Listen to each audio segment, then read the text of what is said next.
Fuula isaanii igarteen beetu umrii isaanii guutuu waan siqanii beekan hin fakkaatu garuu immoo fuula isaanii hiikamee hin beekne duuba kofla gubbaa osoo hin ta'in garaa irraa kan nama kofalchiisu yeroo dubbatanitti paarlaamaa mara koflaan teessuma paarlaamaa kan bareechan kennaa addaa kennameef kanaan kan uumamni dinqisiifatudha.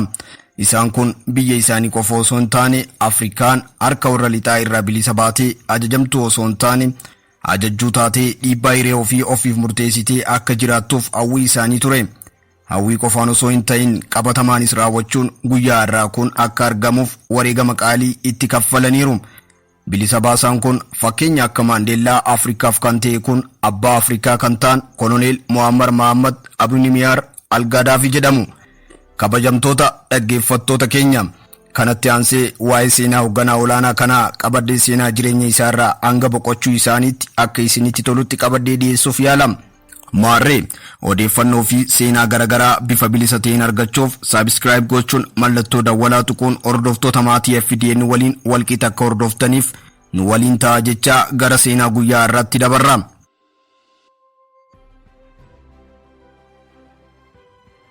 Yeroon isaa akka warra Awurooppaatti bara 1940 ture. Guyyaan kun guyyaa nama mul'ata qabuu fi abdiin biyyaa irra jirtuu fi abbaan jijjiiramaa guyyaa irraa gara walakkaatti magaalarraa fagaattee kan argamtu baadiyyaa fi gammoojjummaa kan qabdu Tiripooliiniyaa magaalaa jedhamtutti dhalatan. Gadaafiin obboloota dubartootaa gurguddoo sadi kan qaban yoo ta'u ilma dhiiraa tokkichaa fi quxisuu maatii sanii turan. Sababa kanaaf maatii isaarraa deeggarsa addaa godhamaa fi qananii addaan kan guddatanidha. Biyyi isaanii Liibiyaan waggoota hedduuf harka Xaaliyaanitti kuftee kan turte yommuu taatu bara 1945 booda immoo Ingilizii fi Faransaayitti dabalamuun qabeenya uumamaa biyyattiin qabdu akka fedha isaanii saamuun itti fayyadamaa turan. Gadaafiin dhiibbaa mirga namoomaa fi hadhaa gabrummaa gabroonfattoonni uummata isaanii irratti gahaa turan argaa kan guddatan yoo ta'u kanarraa ka'ee jibbinsa addaawaa cunqursattoota kanaaf qabaachaa turan. Gadaafiin bara 1950tti barumsa islaamummaa qe'ee isaaniitti barachaa kan turan yoo ta'u yeroo umriin isaanii waggaa 9 ga'u barnoota ammayyaa galuun kan eegalan. Gadaafiin ijoollummaa isaaniirraa dandeettii sammuu waan qabaniif barnoota isaaniirratti baay'ee cimaa turan. Sababa kanaaf guddina barnootaa kutaa gara kutaatti kennamuufiin waggaa 4 qofa barachuun kutaa 7 akka galan taasifameera. Turtii waggootan booda Yuunivarsiitii Bengaazitti gosa ogummaa seenaa barachaa osoo jiranii barnoota isaanii addaan muruun gara leenjii loltummaatti galaniiru. Leenjii loltummaa kana keessatti akkuma barnoota isaanii dandeettii addaa horachuun itti gaafatamummaa adda addaa itti kennamaa tureera. Maarreen yeroo kana ture mootii biyyaa kan ta'an mootii Idrisii fi sirna isaanii fonqolchuuf kan karoorsan. Waggootan booda bara 1960tti akaadaamii leenjii waraanaa irraa kan gulantaa olaanaan eebbifamuun ba'an. Ada fonqolchaa sirna mootii qaban yeroof tursiisuun waggoota 4f tursiisanii bara 1969 Seepteembar irratti mootii Idris barcuma irraa kaasuun teessoo biyyattii to'annaa isaa jala oolchaniiru. Eeyyeen gaafa guyyaa kanarraa jalqabee rakkoon uummata Liibiyaa akka urree roobaa aduun dhabamteetti kan irraa maramte. Yeroo kanarraa eegalee hooggantoota duraan turan biyyaa baasuun namoota isaaniin kan bakka buufatan. Gadaafiin hooggantoota biyya biroo irraa wanti adda isaan godhu waan tokko qabu. Kunis eegdonni isaa dhiira osoo hin ta'in dubartootaan kan eeggaman ta'uu isaaniiti. Isaanis dubrummaa guutuu kan qabanii fi dhiira kan hin beekne ta'uu isaaniiti. Gadaafiin kan adda taasisu inni biraa immoo loltoota Ameerikaa, Ingilizii fi Xaaliyaan waggoottan baay'eef uummataa fi qabeenya biyyattii xuuxaa turan atattamaan biyya isaanii keessaa akka ba'aniif ari'uun gaafa dhaga'amu uummanni Liibiyaa gocha kanaan kan dinqisiifataman jaalala uummata isaaniirraa horachuun uummannis deeggarsa olaanaa isaaf qaban ibsatan. Of bira dabranii hoogganaan kun hooggantoota Afrikaa maraan loltuun biyyoota alaa biyya isaanii keessaa akka ari'aman taasisuu fi turtii hanga ammaa keessatti saamicha biyyoota irratti taasisaniif kaasaa akka kaffalan akka taasifamu jechuun marii biyyoolessaa olaanaa irratti dubbataniiru. Jechi kun immoo addunyaa guutuu raajeffachiisuun taatee dhagaamee hin beeknee fi ni mudata jedhamee hin eeggamne ta'uun hooggansa akka malee nama tuffatuu fi akka malee quufe kun eeysaa ba'ee jechuun warri Awurooppaa fi araaraa biyya namaa saamuu qaban mara mufachiise. Ijaamtuun ilaalaa turan. Gadaafiin Yahudota biyya isaa keessa jiraatan mara biyya ari'uun sirna ittiin bulmaata amantaa shari'aa sirriitti akka hojiirra oolan taasiseera. Kana malees biyyattii keessatti iddoo dhugaatii fi qumaaraa garagaraa itti gaggeeffamu mara cufsiisuun biyya qulqulleessan. Akkasumas sirna lakkaawwii waggoota biyyattii jijjiiruun gaafa boqochuu sallallahu alaihi wasallam Nabi Muhammad irraa as guyyaa sanirraa tokko jedhamee akka lakkaawamu taasisuun hojiirra oolche. Yaansuun sirna mootii ture mara walitti qabee darbuun biyyattii qulqulleessuun mana marii uummataan biyya bultu taasisuun marii hundeessuun tarkaanfiiwwan isaa itti aanan ture. Liibiyaa Arab Jamaahariyaa jechuun maqaa biyya isaanii akka waamamtu taasisaniiru. Ija uummataa kan ture qabeenyi biyyattii boba'aan qabdu kan warra lixaatiin qabamee ture irraa ari'uun qabeenya biyyattii taasiseera. Kanaan booda ture Muammar Gaddaafiin nama isa dhaabu kan dhabame. Qabeenyi biyyattii boba'aan gurguramee galii biyyaa ta'uun uummata isaanii qananii takka arganii hin beekne akka tajaajilaman hooggansa isaaniin kan ta'e. Maal hojjeteef kan jettan yoo ta'e manneen barumsaa fi manneen kitaaba biyyattii keessatti magaalaa fi baadiyyaa jiran mara keessatti akka ijaaraman taasisuun barreessuu fi dubbisuu lammiilee hin dandeenye hundi akka argatan taasifameera. Uummata biyyattii harka 80f apartaamaa ammayyaawaa ta'e ijaareeraaf. Akka Afrikaatti seenaa kan ta'e laga namtolchee tolchuun addunyaarraa ajaa'ibsiifannaa ajaa'iba argateera. Sadarkaadhaan sadarkaa 8ffaa irratti argameeras.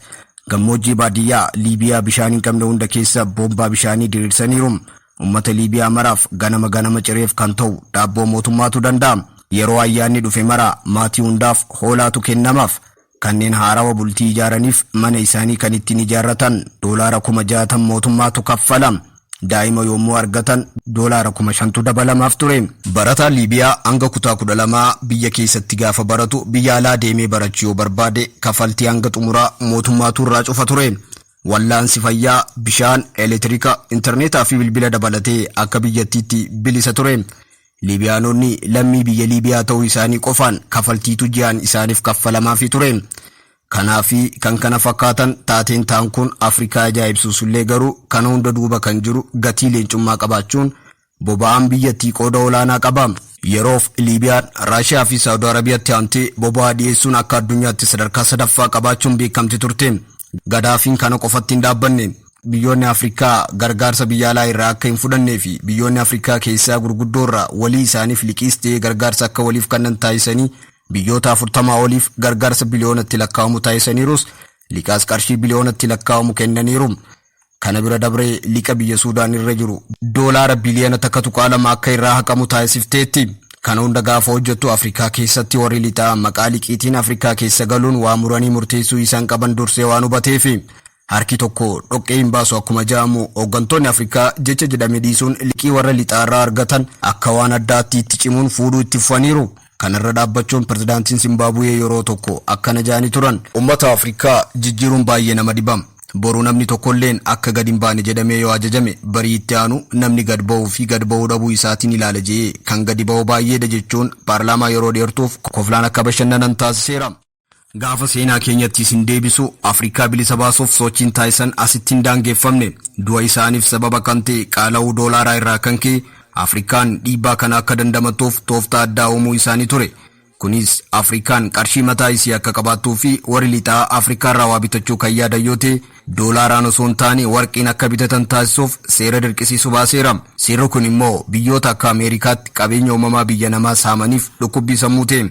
Kana qofa osoo hin taane diinagdee Ameerikaa irratti kufaatii hammaataa waan fiduuf Ameerikaa fi jala deemtonni Ameerikaa osoo Gaddaafiin nun dursine dursuu qabna jechuun onkololeessa 20 bara 2010 akka Ameerikaa fi humni qindaawaan kibbaa Atlaantikitti argamu waliin ta'uun riphee loltoota Liibiyaa hidhachiisuun koloneel Muammar Gaddaaf akka fonqolchaniif hidhachiisuun humna cimsuun itti bobbaasan. Humni riphee lolaa kun uummata keessa taa'uun Gaddaafii qabuuf sochii hanga hin jedhamne taasisuun sosochii uummataa uumuun baqachiisuu fi baqachuun jalqabame. Yeroo kanatti Ameerikaan kottee bantee biyyattii seenuun sosochiin uummataa akka cimu taasiste. Itti aansuun dirooniin nama malee socho'uun Gaddaafii to'achuu eegalte. Jeettonni Faransaay tarkaanfii samiirraa fudhachuun lola gaggeessuun Gaddaafii madeessan. Itti aansuun Ameerikaan diroonii nama maleen socho'uun Gaddaafii sochii dhorguun biyyuma isaanii tuubboo bishaanii guddaa keessa akka jiran riphee loltootaaf odeeffannoo kennuun riphee loltoonni tuubboo keessaa baasuun reebicha akka malee reebuun madeessanii ajjeesan. Yeroo kanatti Gaddaafiin maaloo dhiisaa gochi kun sirrii miti rabbii jaatii dhiisaa jechuun yeroo kadhatanis gurra carqeen cuqqaallachuun akka malee rakkisanii akka du'u taasisaniiru. Taatee kana tamsaasa kallattii TV biyyattiitiin uummataaf akka dabru taasifamuun addunyaa guutuuf akka tamsa'u ta'eera. Barii ganama reeffi hooggansa haqaa kun sanduuqa keessa taasisuun magaalotaa fi galma garagaraa irra erga sochoosan booda dho'isaadhaan gammoojjii Liibiyaa keessatti akka awwaalamu taasifameera. Kololeessa 20 bara 2010 Gaddaafiin du'uu isaanii dursee Liibiyaan of eeggannoof doolaara biliyoona 150 kaawwattee turte. Liqiin biyya ormaa biyya hin qabne turte. Waggoota 3 booda bara 2014 irratti biitii Liibiyaa jedhamtu seenaa taatee argamte. Liqiin birrii biliyoona 46.37 biyya fe'atte taatee argamte. Hiyyeessi uummata Liibiyaa hamilee waan gochuu hin qabne jecha biyya diigdotaa fudhachuun socho'aa turan amma sheenaan gaabbanii jireenyi badhaadhinaa sun seenaa ta'ee argameera. Yeroo kanatti lammii Liibiyaa tokkoon jireenya keetitti maaltu sitti dhaga'ama hojjetteen morma isaa buusuun guyyaa abaaramaa gaafa sanii san jechuun si yaadachiisa. Duuba kanneen Afrikaa mataa ol qabachiisuuf carraaqan Muammar Gaddaafi qofa osoo hin taane hooggansi qaroon garagaraa nu mul'atanii turan. Video keenya itti aanutti hooggansa abdii qabeessa ta'an biroo qabadhee dhiyaadheen wal isin barsiisa. Hanga sitti uummata Liibiyaa irraa maal baranna gaaffii jedhu isiniif dhiiseen video keenya itti aanuun hanga wal agarruutti nageenyaa fi jaalala isiniif hawwaa nagaa koodhaan maddaam. Qopheessaa fi qindeessaan an Diinee Habiibii.